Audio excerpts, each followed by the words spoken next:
Hi నమస్తే, welcome to మన సర్కార్. నేను ఉద్దండం చంద్రశేఖర్.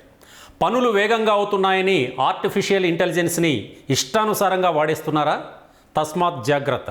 ఇది ఇలాగే కంటిన్యూ అయితే కంపెనీల బ్యాంక్ అకౌంట్లు ఖాళీ అయిపోతాయి. అదెలాగంటారా? అయితే ఈ స్టోరీ చూసేయండి.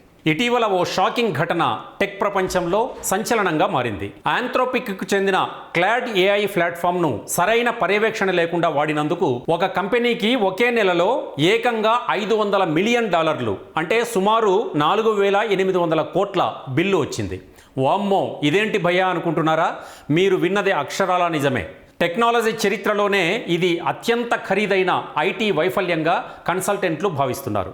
ఈ కంపెనీ తన ఉద్యోగులకు క్లాడ్ ఏఐ ప్లాట్ఫామ్పై ఎలాంటి ఆంక్షలు లేకుండా పూర్తి స్వేచ్ఛనిచ్చింది.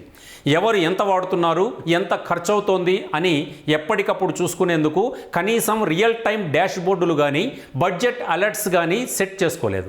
ఇంకేముంది, పూర్తి స్వేచ్ఛ దొరకడంతో ఇంజనీర్లు తమ వర్క్ ఫ్లోల కోసం స్వయంగా రన్ అయ్యే ఏఐ కోడింగ్ ఏజెంట్లను క్రియేట్ చేశారు. ఎలాంటి మానవ ప్రమేయం లేకుండా ఈ ఏజెంట్లు బ్యాక్గ్రౌండ్లో నిరంతరం రన్ అవుతూ భారీ ప్రాంప్ట్లతో లక్షలాది పేజీల టెక్స్ట్ను ప్రాసెస్ చేయడం మొదలుపెట్టాయి. ఏఐ ప్లాట్ఫామ్లు టోకెన్ల ఆధారంగా పనిచేస్తాయి. మనం అడిగే ప్రశ్న, ఏఐ ఇచ్చే సమాధానం వెనుక నిర్దిష్ట సంఖ్యలో టోకెన్లు ఖర్చవుతాయి. ఉద్యోగులు సృష్టించిన లూప్ ప్రాసెస్ వల్ల టోకెన్ల వినియోగం ఊహించని స్థాయిలో పెరిగిపోయింది.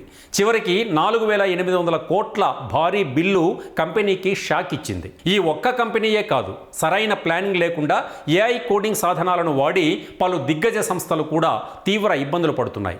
ప్రతి ఇంజనీరు ఏఐ కోడింగ్ కోసం నెలకు 40,000 నుండి 1.6 లక్షల వరకు ఖర్చు చేస్తుండడంతో మైక్రోసాఫ్ట్ ఇటీవల తన అంతర్గత క్లాడ్ కోడ్ లైసెన్స్లను రద్దు చేయడం ప్రారంభించింది.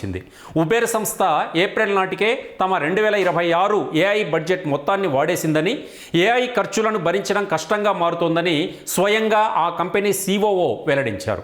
ఉద్యోగులు ఏఐని ఎక్కువగా వాడేలా అమెజాన్ సంస్థ అంతర్గతంగా కిరో ర్యాంక్ అనే ఏఐ లీడర్ బోర్డును తెచ్చింది. ఎవరు ఎక్కువ టోకెన్లు వాడితే వారికి మంచి రేటింగ్ ఇస్తారనే భయంతో ఉద్యోగులు రేటింగుల కోసం ఏఐకి అర్థం పర్థం లేని పనులు అప్పగించి టైంపాస్ చేయడం మొదలుపెట్టారు. ఈ వింత ధోరణిని టెక్ ప్రపంచంలో టోకెన్ మ్యాక్సింగ్ అని పిలుస్తున్నారు.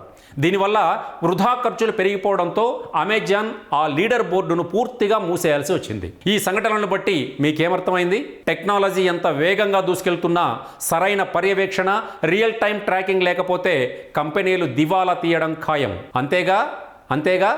So take care for artificial intelligence.